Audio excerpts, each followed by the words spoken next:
Sean bienvenidos a esta nueva sesión de Diálogos Judiciales, donde trataremos el tema de sanciones penales. ¿En qué consiste este tema? Bueno, vamos a preguntarle a expertos en la materia penal cómo se aplica una sanción, cómo se aplica la penalidad que marca el Código de Justicia Social en nuestro estado, y para ello hemos invitado a personas que todos los días tienen que ver con esta problemática, y los presentaré por orden de aparición.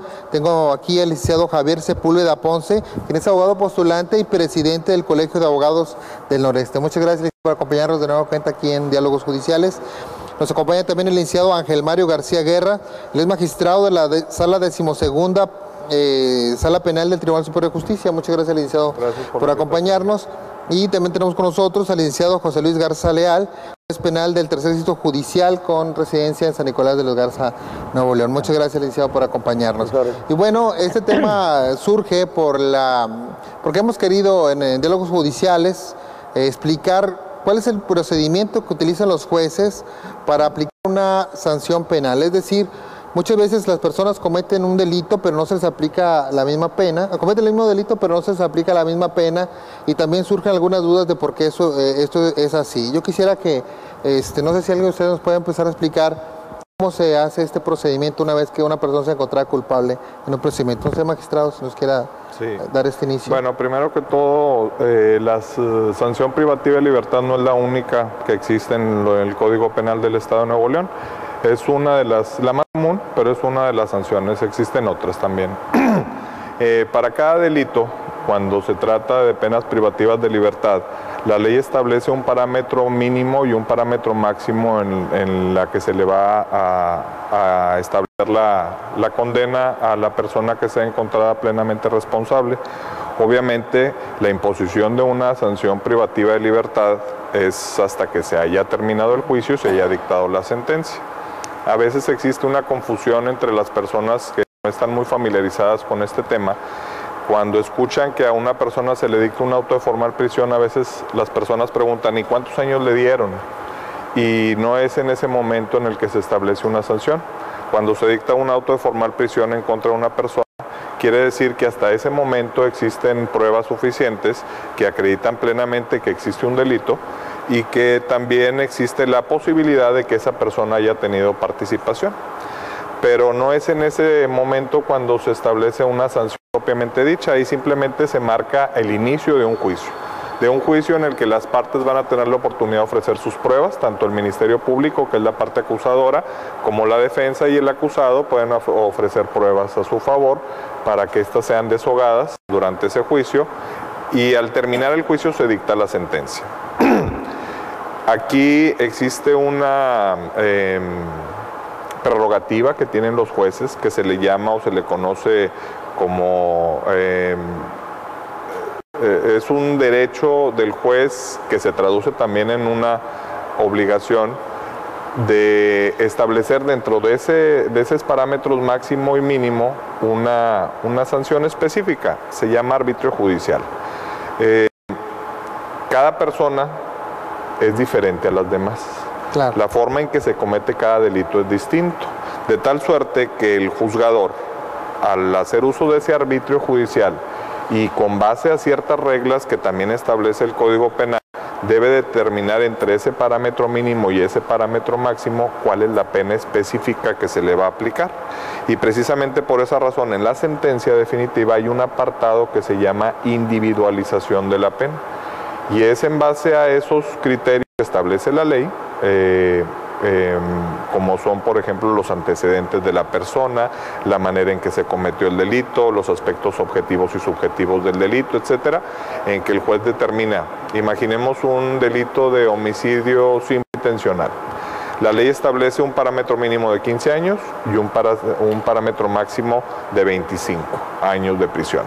Entonces el juez, atendiendo a cada caso en particular, va a decir a esta persona en particular se le aplica la pena mínima, 15 años, o a esta persona en particular se le aplica la pena máxima, que son 25 años, o cualquiera de sus variantes intermedias. Muy bien. Hay un paradigma social en este caso, porque hemos escuchado muchas veces, sobre todo a los que estamos en el ámbito del derecho, cuando la gente que no conoce estos procedimientos ve un delito que a lo mejor es muy comentado por los medios de comunicación y se le da una penalidad de 2, 3 años y se le da una libertad caucional, cosas así. Y mucha gente dice inmediatamente, pero ¿cómo? O sea, el que robó la barbacoa le dieron 7 años, ¿verdad? Ese es un paradigma social que es muy interesante comentar porque la gente lo visualiza como un parámetro para medir las penas que se le dan a otras personas. No sé si nos pudiera comentar algo al respecto de este paradigma. En este caso del famoso kilo de la barbacoa, no se da la información completa al público. Aquí el problema inicial fue un robo con violencia y un daño en propiedad ajena. Estamos hablando de 1993, por allá 94, que la pura violencia, la pena mínima eran 4 años, de 4 a 12, y el robo era de 6 meses a 3 años. Y el daño en propiedad ajena se remite también al código penal, y la pena era, según el daño causado, podía haber sido de 6 meses a 3 años o de 2 años a 8. Entonces vamos a empezar por la pena mínima. Por el pura violencia eran 4 años. El robo puede haber sido 6 meses o 1 año. Y el daño en propiedad ajena pudo haber salido de la fracción segunda, que es de 2 a 8 años. Entonces 4, 5, son 7 años. Nomás que la gente maneja nada más el kilo de barbacoa, pero no manejan que fue con violencia y que en ese año era de 4 a 12 años la pura violencia, sí, y no tenía derecho a fianza. Ya con eso ya se modificó, y ya ahorita la pena de la violencia es de 6 meses a 12 años. Entonces ya con los 6 meses tienes un parámetro para medir el grado de peligrosidad de la persona que cometió el delito. Pero en este caso, el licenciado Carlos Federico, que hizo en este caso esa sentencia, yo pienso que estaba ajustada a derecho. Lo que pasa es que en ese momento la prensa o la gente que ya buscó el comentario de ese caso no fue lo acertado, a hacerle mención de todos los delitos que había. Sí, y precisamente el diálogo judicial está basado en esa intención, en ese objetivo, de que la gente tenga todos sus conocimientos o se le amplíe esta información, precisamente porque los que daban esa noticia comúnmente no son abogados tampoco. Los que cubren las fuentes judiciales pues tampoco son abogados y dicen, no, pues por hambre robó y le dieron 7 años de prisión, y el otro que era delincuente ya profesional le da muy poquito. Bueno, pero en este caso lo importante es lo que comentaba yo creo el magistrado, en el sentido de que cada individuo en particular y según los hechos que ha cometido es como se le evalúa por parte del juez. El juez no toma parámetros de anteriores de, a ver, yo a este le puse tanto, a este también le voy a poner lo mismo, sino que cada caso lo va analizando una y otra vez, y también es una labor del abogado darle al juez esos elementos para que también tenga una visión más correcta de lo que sucedió en ese momento, ¿no? En el caso que comentan del kilo de barbacoa es el manejo que le dan también los medios, ¿no? La percepción ciudadana se ve influenciada precisamente por el manejo que los medios le dan. Sin embargo, hablando de los aspectos técnicos de aplicación de la justicia, a mí me gustaría tocar un tema un poco más profundo con respecto a la pena. Claro. ¿Sí? Por ejemplo, un autor, Schulenberg, hablaba del derecho penal máximo y del derecho penal mínimo. En el derecho penal mínimo, los jueces no pueden aplicar penas que no estén consideradas dentro del catálogo de delitos con su sanción. Y en el derecho penal máximo excedían esos límites aplicando penas vejatorias y que superaban pues la expectativa de la ley. Y si nos vamos a un ejemplo, yo les podría decir que hasta antes de la Constitución de 1917 y después del periodo de la independencia, los jueces eran los encargados no solo de investigar los delitos, sino de buscar las pruebas, y ellos mismos juzgaban y aplicaban las sanciones, que muchas veces en busca de renombre aplicaban penas que ellos consideraban ejemplares, pero que vulneraban los derechos de las personas que eran sometidas a juicio. Entonces, eso me obliga a irnos un poco más a fondo, ¿sí? En la división de poderes de que hablaba Montesquieu en su obra El espíritu de la ley, que hablaba de la división de poderes en el poder legislativo, el poder judicial y el ejecutivo. Los dije en ese orden porque los tres están relacionados. ¿De dónde viene la pena? Viene de un proceso legislativo que recoge el sentir popular a través de la iniciativa y lo convierte en una ley acompañado de una sanción, ¿verdad? Sí, claro. Posteriormente, el Poder Judicial se encarga de aplicar esa ley dentro de los parámetros que hemos mencionado, como lo ha establecido el legislador. Y por último, el Poder Judicial vigila la ejecución de esa pena. El Poder Ejecutivo. El Poder Ejecutivo vigila la sanción de esa pena, y esto me lleva a preguntarles, por ejemplo, a los encargados de la Administración de la Justicia, ¿qué esperan ustedes cuando imponen una pena? ¿Cuál será la finalidad de la pena y su misión? Su origen lo podemos entender ya, pero ¿cuál será entonces el motivo por el cual se aplica la pena y cuál es su misión? ¿Qué esperamos una vez que la hemos impuesto? Es decir, en este caso estamos hablando del árbitro judicial. ¿Cómo se configura el árbitro judicial? El abogado, más que el árbitro judicial, Sí, yo creo que se está refiriendo a la finalidad del derecho penal. Y mucho se ha discutido en los libros de derecho penal y las personas que se dedican a esta rama del derecho acerca de que si el derecho penal o las penas que se aplican en materia penal son de alguna manera preventivas, si son un castigo, o si buscan de alguna manera que el delincuente se rehabilite en un centro de reinserción social y se reintegre a la sociedad como una persona útil y activa. Nadie se pone de acuerdo al respecto. Mi opinión personal, yo tengo algunos años de ser maestro en la Universidad Autónoma de Nuevo León, en la Facultad de Derecho, y creo que desde mi muy personal punto de vista, creo que es una combinación de todos estos factores. No podemos establecer categóricamente que la finalidad de las sanciones penales es únicamente la de volver al delincuente a la sociedad, o sea, reinsertarlo como una persona que ha recibido un tratamiento y que ya está apta para convivir en armonía con sus semejantes. Tampoco podemos reiterar o decir así reiteradamente, es exclusivamente un castigo del Estado, es puramente o netamente sancionador. Yo creo que es una combinación de todos estos factores.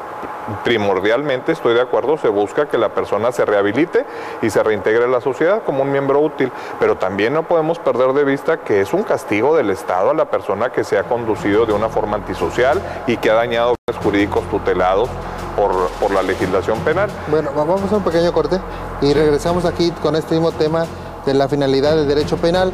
Les recuerdo que tenemos vías de comunicación, nuestro correo electrónico tribunal@pjnl.gov.mx y los teléfonos 2020-6002 y 2020-6003.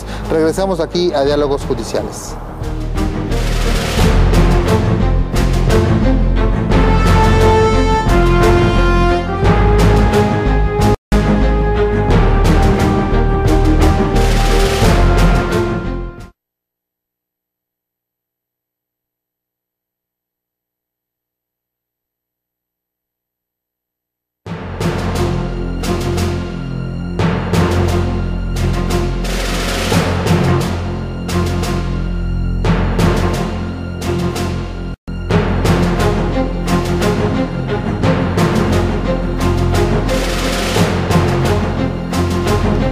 Gracias por seguirnos acompañando en Diálogos Judiciales. Estamos tratando el tema de sanciones penales. ¿Cómo se aplican las sanciones que vienen del Código Penal y de qué manera los jueces interpretan las normas, en este caso, para individualizar las penas de que hablamos? Bueno, estamos hablando de la finalidad del derecho penal, si castiga o previene el delito. Voy a tratar de sintetizar y concluir. Yo pienso que el derecho debe servir al hombre, debe de servir a la sociedad, que finalmente fue el motivo de su creación. Y si atendemos a la necesidad social, a lo que escuchamos en la calle, a lo que la gente transmite a través de diferentes formas o medios, la gente quiere convertir al derecho penal como un derecho sancionador, un derecho represivo, un derecho que castigue, más que rehabilite a un sujeto, la gente quiere que sea castigado. ¿Cómo llegamos a esa conclusión? Porque escuchamos voces en la calle que piden la pena de muerte para ciertos tipos de delincuentes.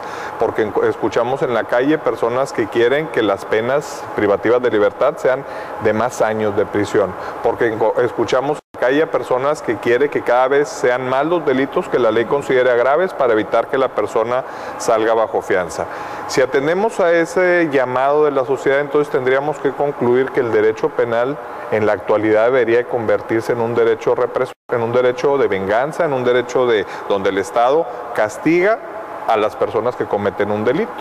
Y eso es lo que se siente en la actualidad. Sin embargo, atendiendo a los antecedentes históricos del derecho penal, no podemos perder de vista que también tiene la finalidad de rehabilitar al delincuente. Claro. Y también de alguna forma que sea disuasivo, para que la gente piense antes de cometer un delito en las consecuencias que vengan. Sí, de hecho, la aplicación de la pena va en orden también de, como usted lo comentaba, de cómo se comete el delito y quién lo comete. También no podemos aplicar reglas muy estrictas en ese sentido porque estaríamos vislumbrando una injusticia en cada caso en particular. En este caso, las sanciones penales más comunes que podemos apreciar, ¿cuáles serían, licenciado? Mire, en el delito de robo es el más común, pero aquí volvemos a lo que comentaba el señor magistrado, de que en la calle nos preguntan por qué le pusieron esta pena o por qué lo soltaron. Muchas veces la pena que se les aplica es menor de 3 años y es un delincuente primario, entonces tiene un beneficio que se llama conversión de pena. Delincuente primario es que es su primera vez. Que es la primera vez que delinque. Entonces los antecedentes salen normales, no tiene nada, repara el daño y se da una conversión de pena o una multa. Paga una multa y ya queda, ese delito ya queda pagado. Después tenemos, cuando no pasa de 4 años en determinados delitos y es delincuente primario, le puedes dar una pena de trabajo comunitario, que se ponga a trabajar en las escuelas 8 horas diarias para que pueda saldar su pena con el Estado. Y hay otra que se llama la condena condicional, que si tú tienes, la pena es menor de 5 años o no pasa de 5 años, tienes derecho a salir con condena condicional, supeditado a ciertas normas y reglas que tienes que cumplir. Pero lo más importante es que tienes que reparar el daño. Entonces la gente dice, ¿pero por qué lo sueltan si ya anda aquí? ¿Por qué? Porque tiene derecho, como lo marca el código, el artículo 81, el 108, son muy claros, ¿verdad? Entonces muchas veces la gente no mide esa situación de que tenemos la obligación de darles ese beneficio siempre y cuando se repare el daño y el Ministerio Público no apele la sentencia. La ley es condescendiente, ¿eh? Con las personas que delinquen por primera vez, la ley es condescendiente, como con esos beneficios que comenta el juez. Bueno, pues sí, esto viene evolucionando como usted nos comentaba, o sea, de ser una venganza ha venido a tener una visión humanista, la penalidad de tratar de que las penas pues de prevenir más que castigar el delito, ¿no? O esta dualidad. Se da la dualidad, mire. Hay 3 momentos de la pena y tendríamos que separarla del derecho penal. El derecho penal es el conjunto de normas que regulan la convivencia social, pero la pena, que era el tema, la pena tiene 3 momentos. Ajá. ¿Sí? El primer momento es disuasivo, como decía el magistrado. Tiene esa vertiente de prevención general para que la ciudadanía se abstenga de cometer las conductas que han sido consideradas por el legislativo como delitos. Tiene un segundo momento cuando la ciudadanía o el sujeto se decidió y resolvió a cometer un delito, entonces tiene un carácter preventivo especial, ¿sí? En el sentido de retribuir con un castigo esa conducta antisocial, ¿sí? Pero además tiene otra función que debe de vigilar precisamente el Estado, la de readaptar, reeducar, para reinsertar en la sociedad a ese delincuente, ¿sí? Entonces vemos que tiene diferentes momentos de aplicación de pena y por esa razón, bueno, pues podemos tomar en consideración lo que decía el magistrado, que no se puede pensar en una pena retributiva exclusivamente, sino que tiene además funciones de prevención general y prevención especial. Es la teoría que hablaba en el corte, la teoría de la unión, ¿verdad? En donde se unen los que piensan que solamente la pena debe ser retributiva y como castigo a una conducta antisocial, y los que hablan de la readaptación. Aquí en esa teoría se jugarían ambas vertientes. Bueno, perdón, sí, claro. También algo importante con relación a la readaptación, no podemos dejar de ver la realidad que estamos viviendo hoy en día. Ajá. Los centros de readaptación social, lo único que no son esos centros de readaptación social. En la actualidad, los centros de readaptación social se han convertido, válgame la expresión, hasta en escuelas de la delincuencia. es hasta cierto punto peligroso para una persona que no tiene un perfil criminal y que por cuestión accidental ha cometido un delito en los que la ley no le permite obtener un beneficio de preliberación y que por lo tanto tendrá que purgar una pena de ciertos años de prisión. No es cierto que se va a rehabilitar, no es cierto que cuando salga de ahí va a tomar conciencia del mal que cometió y va a salir a ser un miembro activo a la sociedad, un miembro útil para la sociedad. Lo más seguro es que salga enojado, lo más seguro es que salga más dañado de cómo llegó ahí y que se convierta en un delincuente más serio del delincuente que ingresó originalmente ahí. Falta mucho trabajo por hacer en los centros de readaptación social para que se conviertan precisamente eso, en centros de readaptación social, que en la actualidad no lo son. Bueno, me gustaría nomás agregar ahí. Tiene usted mucha razón, pero también existe una contradicción, y lo dicen los expertos, no lo digo yo. Existe una contradicción entre la aplicación de una sanción mayor a 10 años.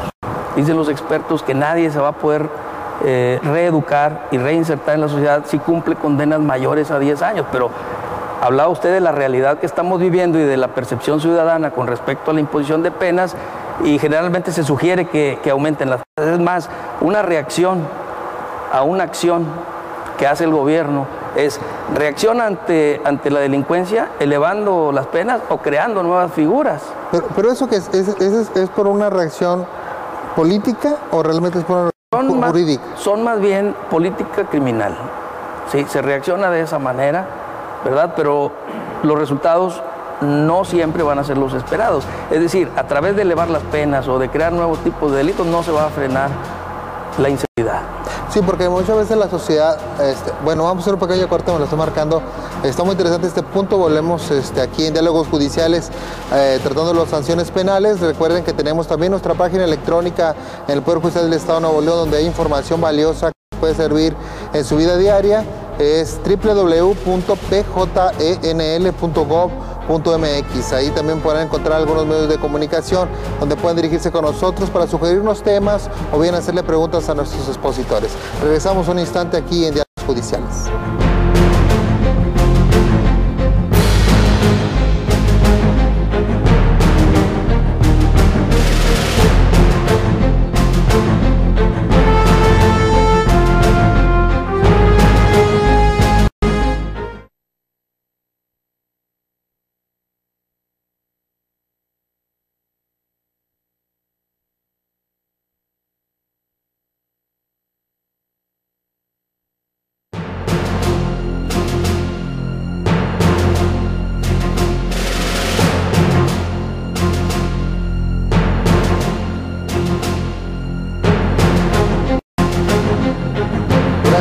Con nosotros aquí en Diálogos Judiciales. Estamos tratando el tema de sanciones penales, esto es, cómo se aplican las penas que marca el Código Penal o de Justicia Social en nuestro estado, a través de las voces expertas de magistrados, jueces y también del abogado postulante, maestro de la Facultad de Derecho de la Universidad Autónoma de Nuevo León. Y bueno, estamos tratando esto del aumento de las penas, ¿no? O sea, cuando surge un delito en particular, ahorita que vemos la delincuencia organizada, la actividad, todo el mundo sale, no, pues aumentar las penas, 50 años, 60 años para el homicidio, pena de muerte y demás. Pero realmente esto ¿tendrá algún beneficio o solamente será...? Hace rato comentaba el abogado Sepúlveda algo que es una realidad. Sí. El aumento en penas, el establecer la pena de muerte que ya no existe en nuestro país como una sanción a un delito, de ninguna manera va a disminuir la criminalidad. Lo que genera que haya más delincuencia es la impunidad. Ese es un problema muy, pero muy serio que existe en este país, no solo en el estado de Nuevo León, en todo el país, y ese es el problema que hay que atacar. Si lo que se busca es disminuir la cantidad de delitos que se cometen, lo que hay que buscar es disminuir la impunidad. ¿Un comentario? Yo, variando un poquito lo que dice el magistrado, cambiando un poquito de tema, los mínimos y los máximos de las penas son muy especiales y son muy determinantes. En la práctica hemos visto que le ponemos la pena media, por ejemplo, a un juez penal, por la gran peligrosidad, por los atenuantes y los agravantes, y resulta que se va a la apelación y luego se van al tribunal colegiado y allá le quitan agravantes, le quitan todo, ¿Y qué viene a quedar? Quede con la pena mínima. Entonces yo lo que sugiero es volver a la escuela clásica, que no haya mínimos ni máximos, que en cada delito tenga una sola pena. Vamos a hablar de robo sencillo, de 6 meses a 3 años va a tener 1 año. Y el robo de 2, la fracción segunda, tanto. ¿Para qué? Para que así evitamos trabajo tanto a los magistrados que al tribunal colegiado. ¿Para qué sentido? Vas a estudiar nada más el cuerpo del delito y la responsabilidad. Nada más, no vas a hablar de la pena. ¿Por qué? Porque tenemos muchos problemas, le fijamos la máxima y al final de cuentas, como decía hace rato el señor magistrado, queda en la mínima. Entonces, ¿por qué no volver a la escuela clásica? Tenemos en cuenta que el derecho penal es cambiante, constantemente estamos cambiando, entonces ponerle una pena a cada delito y ya sabes, si cometes un delito de un robo mínimo, vas a tener 1 año. Yo quiero clarificar ese punto porque mucha de nuestra audiencia no son abogados y muchas veces se pierde en esto el proceso. Esto quiere decir que aun y cuando el abogado, en este caso está defendiendo a una persona y se vaya, además de la apelación, al juicio de amparo, no pelee tanto si es culpable o inocente, sino la pena que se le impuso, ¿verdad? O sea, él dice, bueno, sí fue él y todo lo demás, pero es buen muchacho y demás, entonces no le tiene que aplicar la máxima, sino tal. Y se hace ahí otro proceso dentro del mismo proceso, de otra decisión, que al final de cuentas no cumple con los objetivos del derecho penal. Eso es a lo que estamos viendo. Si se fija solamente una pena y se quita ese debate de que son 12 o 1 o 2, sino son 4 y se acabó, se lo aplican. Permítame, o reformar el artículo 47, que sea más preciso en el sentido de que los atenuantes y los agravantes. ¿Qué dice el 47? Porque la gente, como le digo, no... Sí, el artículo 47 te dice que debes de considerar para dictar una sentencia entre los mínimos y los máximos los aspectos objetivos y subjetivos del delito, la gravedad de la infracción, las circunstancias de modo, tiempo y lugar, la calidad y forma del grado de participación del reo, la edad, instrucción, costumbres del reo y la conducta posterior del delito. ¿Y se reformaría? Tienes que considerar todo eso para que le pongas una mínima, una media o una máxima. Entonces, para evitar todo ese estudio, o reformamos eso, o ¿y reformarlo en qué sentido? Pues lo más concreto. Nada más esto. Más concreto en tal sentido, si hizo esto y esto, si la edad es de 18 a 22, pues le vamos a dar la mínima. ¿Por qué? Por su grado de instrucción, lo que tú quieras. Buscar una situación por ahí que le sea benéfico también. A ver, la réplica. Bueno, yo decía que no estoy de acuerdo porque no debemos de perder de vista cuál es el objetivo final. Si se genera o no más trabajo, pues lo tendríamos que hacer o no hacer. Pero yo le preguntaría, en el caso de un parricidio, en donde tenemos 2 ejemplos. El parricidio es cuando un hijo mata a su padre, ¿no? Sería al ascendiente, el clásico. al ascendiente, sí. Tenemos noticias de la ciudad donde una persona de 33 años, ebrio consuetudinario, llega a las 3 de la mañana a su casa, quiere levantar a su mamá para que le dé de cenar, no se quiere levantar y la mata.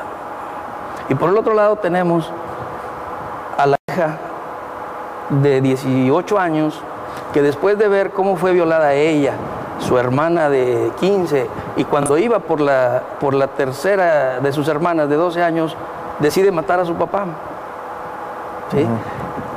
Tenemos las mínimas y máximas, precisamente, y sobre todo en ese delito que es muy amplio, el margen, creo que es de 3 años a 26, por ahí, no recuerdo, pero precisamente tenemos que estudiar todos los aspectos de que hablaba usted.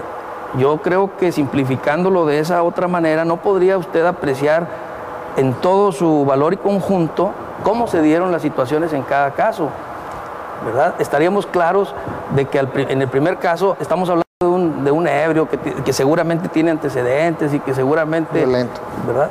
Y por el otro lado vemos cómo no podemos justificar esa falta, ese delito por parte de la hija, pero entendemos cómo se como abogado podría hacer uso de la mención violenta. Dice que ya violó uno, violó a otra hermana. Sí. Usted como abogado sabe que puede utilizar la emoción violenta en ese momento. Está hecho el ejemplo para ver precisamente el porqué del árbitro judicial y por qué observar los aspectos objetivos.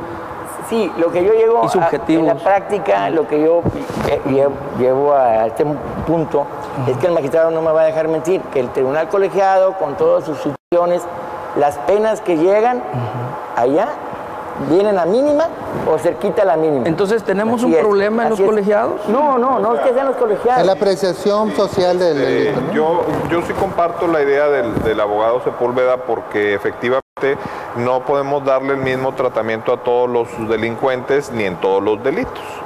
Sí debe de haber un parámetro. Sí concuerdo en que haya un parámetro mínimo y máximo en los cuales el juez pueda decidir qué pena le va a aplicar. Pero también lo que dice es una realidad de hoy en día. En la realidad, habría que dar una breve reseña de esto. Un juez dicta una sentencia, sí, y si el reo no está de acuerdo puede interponer un recurso de apelación, caso en el cual el asunto se turna al magistrado, el magistrado revisa la decisión del juez y la puede cambiar o la puede dejar igual. Si el reo aún así no está conforme con la decisión del magistrado, todavía tiene una tercera opción, que es promover un juicio de amparo, caso en el cual el asunto se turna a 3 magistrados de un tribunal colegiado que son autoridades federales, no estatales. ¿Qué pasa con esa situación de los amparos en la actualidad? Es que, dicho coloquialmente, los magistrados de los tribunales colegiados han acabado completamente con el arbitrio judicial. Ya no permiten que los jueces o los magistrados pongamos penas que no sean las mínimas, o si acaso una pena ligeramente superior a la mínima. Entonces estamos enfrentando una realidad que el arbitrio judicial al día de hoy es letra muerta en la ley. Existe porque está previsto en el código una pena de 5 a 15 años, una pena de 15 a 25, una pena de 25 a 40, pero en realidad no se puede aplicar más que la pena mínima. Cualquier factor, abogado, que un juez o un magistrado pongan como agravante en una sentencia, va a ser desestimado por los tribunales colegiados y van a decir que le pongan la pena mínima. Entonces quiere decir que la reforma que en todo caso propone ya está en la práctica, pero en base a las resoluciones de los jueces federales. Pues más o menos, no que esté en la práctica, pero los que llegan hasta el tribunal colegiado, por lo general se quedan con la mínima o cerquita a la mínima. Entonces, ¿qué caso tiene que vayan y estudien los magistrados y el colegiado? Si ya tienen una pena mínima, entonces se van a dedicar nada más al cuerpo del delito y a la responsabilidad. Punto. No vas a estudiar más que eso y la reparación del daño en su caso. Nada más. Ya tienes una pena, esta es la pena por este delito. Ya no vas a tener que me la bajes, que me la subas. Claro, también lo que dice el abogado es correcto, ¿verdad? Cada caso es importante, pero no nada más sería manejar la situación de cada delito, sino también el concurso real, el concurso de cada pena, cada situación ponerle una penalidad. Entonces sería...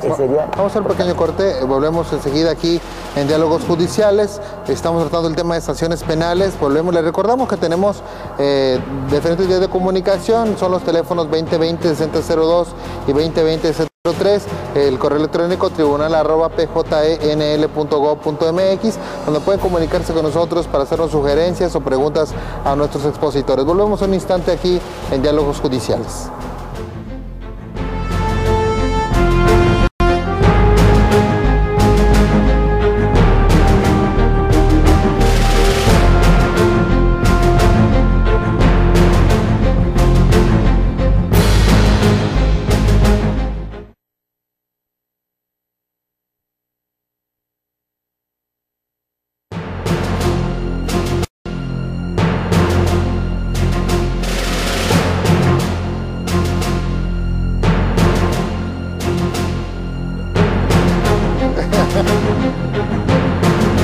Gracias por seguirnos acompañando aquí en Diálogos Judiciales. Este tema ha sido muy interesante, de aplicación de sanciones penales, cómo se aplican las sanciones, cuál es la problemática que se vive en la actualidad en este rubro, y estamos comentando la apreciación de las autoridades federales respecto del arbitrio judicial, es decir, de la visión que tiene el juez para aplicar las penas, que ha reducido un poco o un mucho este margen de acción de los jueces estatales, ¿no? Sí, ya no existe el arbitrio judicial más que en la ley. Les comentaba hace rato que no se le puede dar el mismo tratamiento a una persona y a otra a la hora de cometer un delito. Una persona con sentido común no necesita ser juez ni necesita ser abogado, simplemente tener sentido común. Una persona de 40 años comete un delito, y una persona de 18 años comete el mismo delito. O sea, ambos participan en el mismo delito. Uno de 40 y uno de 18. No le podemos dar el mismo tratamiento al de 40 que al de 18. La persona de 40 años tiene una amplia experiencia en la vida, tiene más conciencia de las consecuencias de sus actos. En cambio, una persona de 18 años acaba de iniciarse en la vida adulta, acaba de adquirir la capacidad de ejercicio, incluso acaba de empezar a ser responsable penalmente de la comisión de un delito. No podemos, a la hora de individualizar la pena de los sujetos, darles el mismo tratamiento a una persona joven que a una persona adulta. Para mí, en lo personal, la persona joven es un atenuante y merece una pena menor. Además, precisamente por su corta edad, es más fácil que se readapte a la sociedad, que no podemos olvidar que es uno de los fines también del derecho penal. En cambio, el sujeto de 40 años... válgame el comentario, como dice el dicho, chango viejo no aprende maroma nueva, es muy difícil que se rehabilite, o es más difícil que se rehabilite, y además por su edad, es un agravante. Bueno, cualquier persona con sentido común creo que opinaría similar a lo que les estoy diciendo. Para los tribunales colegiados no, la edad no tiene nada que ver en la comisión de un delito, ni agravante ni atenuante. Eso tenía una opinión ahorita y prometo invitar la próxima ocasión a un magistrado del circuito para que no se quede aquí en esta indefensión. Pero me comentaba que podía ser también una visión más social también de los tribunales colegiados. Pudiera ser una política criminal, no lo sé, solo veo lo que comentan los compañeros en el sentido del descongestionamiento de las cárceles, ¿sí? Si están por sistema emitiendo fallos que modifican el inicial en cuanto a las penas máxima o mínima que se aplica y siempre termina en mínima, pues yo pudiera ver ahí un sentido de política criminal, es decir, una tendencia a poner penas muy bajas para descongestionar los penales, y el fondo sería económico, totalmente. No tendría que ver ni con la retribución ni con la prevención, mucho menos con la readaptación, que ese es un tema aparte que deberíamos algún día tratar, porque es muy interesante ver la finalidad de la pena. Bueno, y ahora las opciones que se tienen ahora con la justicia que llaman restaurativa, donde hay salidas a los procedimientos penales, la suspensión a pena, bueno, en ciertos delitos también, ¿verdad? No grave. Eso también viene a beneficiar la carga de los juzgados penales, ir para que el juez no tenga que sancionar, y hasta qué grado beneficia. Sí, es muy bueno. La suspensión del procedimiento a prueba, el procedimiento abreviado, es muy bueno. ¿Por qué? Porque en un proceso que podías tardarte 4 meses, en 15 días o en 3 semanas, puedes, sobre todo el abreviado, acepta su responsabilidad, no se va a prueba, prepara el daño y vámonos. Y le pones una pena, le das la condena condicional. Si es delincuente primario, siempre tiene que ser la primera vez que delinca, y con base en eso ya le das la posibilidad de que salga. En ese sentido, Mauro, yo también coincido con el juez de que el descongestionamiento de los juzgados penales traen ahorita cero rezago, me parece. Sí. Fue precisamente, además de las salidas alternas, tendríamos que considerar 2 aspectos más. La utilización de los métodos alternos para solución de conflictos, que ha dado bastantes buenos resultados y ha evitado que lleguen hacia los tribunales algunas de los conflictos que tiene la ciudadanía. 2, tenemos también los criterios de oportunidad que se aprobaron para el Ministerio Público, en donde ahora concilia, en donde ahora somete a prueba, en donde ahora decide si continúa una causa o no, aún teniendo una denuncia, ¿sí? Entonces todo eso permitió que no llegaran tantas causas hacia los tribunales penales, y los tribunales penales pudieron resolver ese problema del congestionamiento que tenían. Y eso es algo importante, porque en alguna ocasión se lo comenté al anterior gobernador, Natividad González Parás, que había una percepción de los medios de comunicación en el sentido de que las medidas, las salidas alternas y en términos generales el proceso de juicio oral era un fracaso porque había pocas causas. Y yo les decía que al contrario, esa era la medida con que se estaba dando el éxito de la reforma procesal. Solamente los casos que van a juicio son los donde no se pudo lograr una mediación, donde no se pudo lograr una salida alterna, o cuando el Ministerio Público decidió ahora sí ejercer la acción, ¿verdad? Pero son los menos. Lo que buscaba la ciudadanía era que le repararan su daño y en ese ámbito de oportunidades ya lo tuvo. Y eso provocó una disminución bastante importante en las causas penales. Sobre todo la suspensión del procedimiento a prueba. Muchas veces causas un daño en propiedad ajena y no tienes dinero para pagar. Te pones de acuerdo con el ofendido y le pagas por mes. Le suspendes el procedimiento hasta 3 años y van al juzgado, depositan por mes la cantidad y se la entregas al ofendido. Y al terminar los 3 años se sobresee la causa y se termina. Claro, si cumplen las gentes, claro, porque muchas veces no tienen la capacidad económica de inmediato para reparar el daño. Y el ofendido dice, no, yo quiero que me pague, no quiero que esté en la cárcel. Entonces ahí es muy buena la salida. La suspensión del procedimiento a prueba es muy magnífica porque la gente le da oportunidad al reo a que se ponga a trabajar y que pague. Y es otra manera de volverlo a meter a la sociedad tranquilamente. Tengo una pregunta ahí, porque también la visión de los jueces se ha variado un poco. Por ejemplo, ahora participan más socialmente, eso es mi percepción. Digamos, ahora el juez, por ejemplo, vigila que se cumpla la suspensión del procedimiento de prueba, es decir, si le pone que termine la primaria para que la termine, de que pague el daño, digamos, de esa manera, para que vaya y firme, cosas así, ¿no? Y ya participa más en el grado social, ya no tanto nada más es de que lleva el proceso y sentencia, y a lo que sigue, bla, bla, sino que ya tiene ¿no?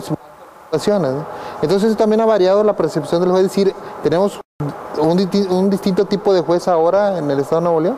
¿O es el mismo juez nada más que con diferentes funciones? Lo que pasa es que ahora ya tenemos que estar más personalizados en el procedimiento, dado que es menor cantidad de expedientes y ya te metes más al procedimiento. Antes eran 800, 1000 por año y era difícil, y ahora son 200, 150. Eso permite la humanización de la justicia, porque está más en contacto con los procesados. Y vigila los procedimientos, o sea, lo estás vigilando diariamente y les ofrece la suspensión del procedimiento a prueba o el procedimiento abreviado. Y mucha gente se va al procedimiento abreviado, ¿por qué? Porque pues están confesos y están las cámaras donde los grabaron y pues no hay para dónde echar. Bueno, vamos a hacer otro corte. Volvemos aquí a Diálogos Judiciales. Estamos tratando el tema de sanciones penales o aplicación de sanciones penales. Regresamos, le recordamos que tenemos una página electrónica en el Poder Judicial del Estado donde puede encontrar valiosa información para su vida diaria y es www.pjenl.gov.mx. También encontrarán recursos para sus hijos, para diferentes juegos interactivos, para que conozcan lo que es y hace el Poder Judicial del Estado de Nuevo León. Volvemos en un instante.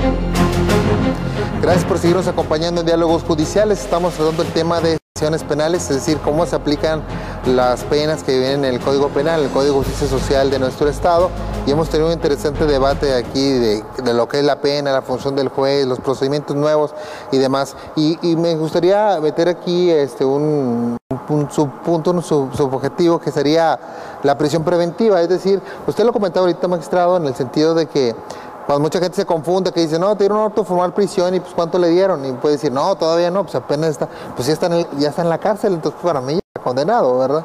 En este caso, la prisión preventiva, ¿cómo se puede interpretar?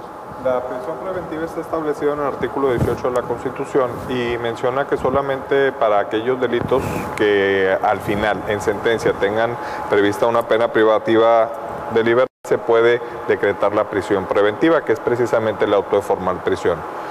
Esto quiere decir que mientras dura el juicio, la persona va a estar detenida.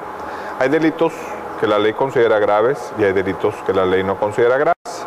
La diferencia es que la persona Al enfrentar un proceso, si el delito no es grave, puede depositar una fianza y mientras dura su defensa, para que demuestre su inocencia, va a estar en libertad. Esto no es posible en delitos que la ley considera graves, como homicidio, violación, corrupción de menores y muchos otros, robo con violencia. Es un arma de dos filos, lo podemos ver desde dos puntos de vista. ¿Qué persigue la prisión preventiva? Que aquellos delitos que la ley considera grave, el indiciado no se sustraiga de la acción de la justicia. Pero si lo vemos desde el otro punto de vista, también encontramos que puede traducirse en una injusticia. Claro. Porque, ¿qué va a pasar si una persona le dicta una formal prisión, un delito grave como homicidio, y sigue el proceso? Al final del proceso, después de un año, 2, 3, no sé, el tiempo que se tarde, se determina que esa persona no era la responsable, le van a dictar una sentencia absolutoria. Nadie le va a restituir los días que estuvo preso. Si lo llegaran a condenar, no hay mayor problema porque esos años que estuvo detenido en prisión preventiva se le van a abonar a la pena que le apliquen. Pero si llega a ser una sentencia absolutoria, ¿quién le va a restituir el tiempo que estuvo en prisión? Sí, porque aparte es una crítica social que se hace del, bueno, yo lo escuché de esta manera, no, lo dejaron salir y nada más dijeron disculpe usted, pero realmente es una medida, como lo dice usted, de dos filos, pero muchas veces necesaria para seguir los procedimientos y que no arrollen la justicia. En este caso, el foro, ¿cómo ve este tipo de medidas? ¿O cómo las ataca o cómo las defiende? Bueno, lo veo precisamente como una posibilidad de que pueda ocurrir. Estoy de acuerdo con la exposición del magistrado, pero desde mi ángulo yo diría que en el aspecto de modernización de la justicia tiende a que sea la excepción la prisión preventiva, solo en aquellos casos considerados graves es donde se da, pero la tendencia mundial es precisamente de que la prisión preventiva sea la excepción y que otras medidas de caución sean las que se apliquen para llevar a cabo el procedimiento hasta en tanto llegue la sentencia. En este caso, por ejemplo, aún en los delitos no graves, pero que puede tener una pena corporal, puede tener prisión preventiva si no puede depositar una fianza. Ahí hay unas personas que ayudan a lograr que la gente logre su libertad provisional. Está el Grupo Renace, están las Damas Vicentinas, hay mucha gente que apoya. La misma Defensoría Pública deposita la fianza y la garantía para que logren su libertad cuando son delitos menores, que tienen derecho a la fianza.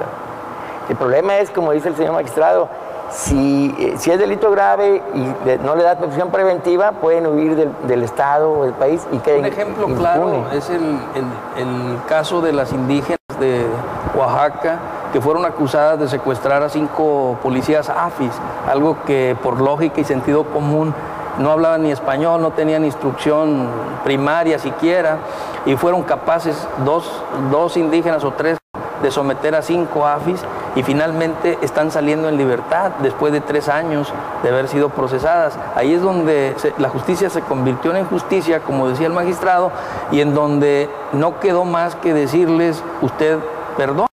Sí. Sin embargo, existe la posibilidad de que ellas pudieran... Y bueno, eso es un caso público, pero casos reales de esos hay todos los días. Y que causan un grave daño al sistema judicial, porque o sistema jurídico penal en general, porque la verdad funciona y ahí está el sistema con nuevas modalidades y demás, pero que esos realmente atacan puntos que son sensibles y que la gente genera una percepción incorrecta de lo que se hace por parte de los jueces. La prisión preventiva no solo daña a la persona que está detenida, daña también a su familia y daña a su contorno social, porque es un desprestigio generalizado. Claro. Aunque después venga una sentencia absolutoria, simplemente los medios de comunicación no le dan la misma publicidad a una sentencia absolutoria que a un acto de formal prisión. Hay que tomar en cuenta también que los medios de comunicación ya los condenan de violador y pon la foto, ¿verdad? Y el colmo es cuando luego los absuelven y la prensa dice... ¿liberan a violador? A eso me refería cuando al principio decíamos del manejo que le da los medios a las noticias, que hacen mártires a algunos que deberían ser más bien considerados como martirizadores y al revés, ¿verdad? Entonces también tendríamos que pedir la colaboración de los medios de comunicación, pero no lo van a entender porque ya saben que la noticia negra vende. La noticia roja vende. Ahora hay que considerar también, señor licenciado, que nosotros nos llega una averiguación previa que fue integrada por el agente del Ministerio Público especializado en ese tipo de delitos. Y nosotros vamos a sancionar nada más lo que está ahí en ese momento, dictar la formal prisión.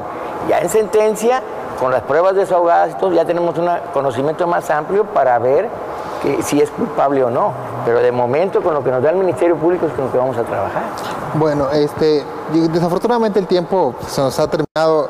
Tenemos muchas cosas que puntualizar aquí en las sanciones penales. Vamos a proponer otro capítulo más de sanciones penales, pero con un magistrado de circuito, porque ya sé que van a hablar mañana para reclamarme que por qué no les invite. Y yo creo que nos damos unos comentarios finales. Licenciado Javier Sepúlveda, no sé si nos quiere comentar algo. Bueno, que existe una aparente contradicción en los fines de la pena cuando hablamos de la retribución y castigo y cuando al imponerla estamos buscando también reinsertarlo, reeducarlo en la sociedad.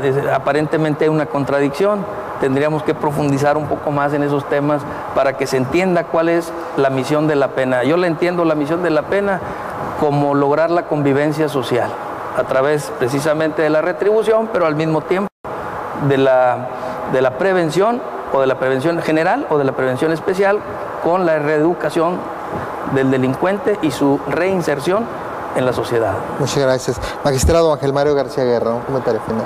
Definitivamente que aunque la pena también busca, y es una de sus prioridades, la transformación del delincuente y evitar que vuelva a delinquir, no se puede pasar por alto que también debe ser considerada como un reproche del Estado, como un castigo del Estado a aquellos que han decidido comportarse de manera antisocial. Creo que hay mucho terreno fértil para los legisladores en cuanto al tema de la pena y sobre todo en cuanto al tema de la individualización de la pena, como manejaba hace rato el juez. Creo que en estos momentos los jueces y los magistrados tenemos limitada nuestra acción en cuanto a individualizar las penas, y ahí es un campo fértil para hacer algo. Muy bien, licenciado José Luis Garza Lea. Pues, como dice el señor magistrado, necesitamos, yo estoy insistiendo en mi idea de que los delitos tengan una pena única. ¿Para qué? Para que en un momento dado, tanto los jueces, los magistrados o el tribunal colegiado estudien nada más el cuerpo del delito y la responsabilidad, y en su caso la reparación del daño. Claro, con todas sus atribuciones, el concurso real, el concurso ideal, todo lo que sea posible para que quede bien integrado un nuevo código penal en cuanto a las puras penas. Muchas gracias. Y después vamos a hacer otro programa de términos jurídicos penal para que definir cuerpo de delito, responsabilidad y todo eso, porque la verdad a la gente le interesa mucho, pero muchas veces cuando los manejamos, nosotros ya tenemos el concepto, pero la gente no, y eso va a ser también muy interesante. Bueno, nos despedimos aquí en Diálogos Judiciales. Le agradezco al licenciado Javier Sepúlveda Ponce, presidente del Colegio de Abogados del Noreste, por habernos acompañado, al magistrado Ángel Mario García Guerra, de la 12ª Sala Penal del Tribunal Superior de Justicia, al licenciado José Luis Garza Leal, juez penal del Tercer Distrito Judicial con residencia en San Nicolás de Garza, Nuevo León. Y a usted también le agradezco que nos haya acompañado aquí en Diálogos Judiciales. Lo esperamos el próximo sábado con un tema más que será de interés para usted. Muchas gracias.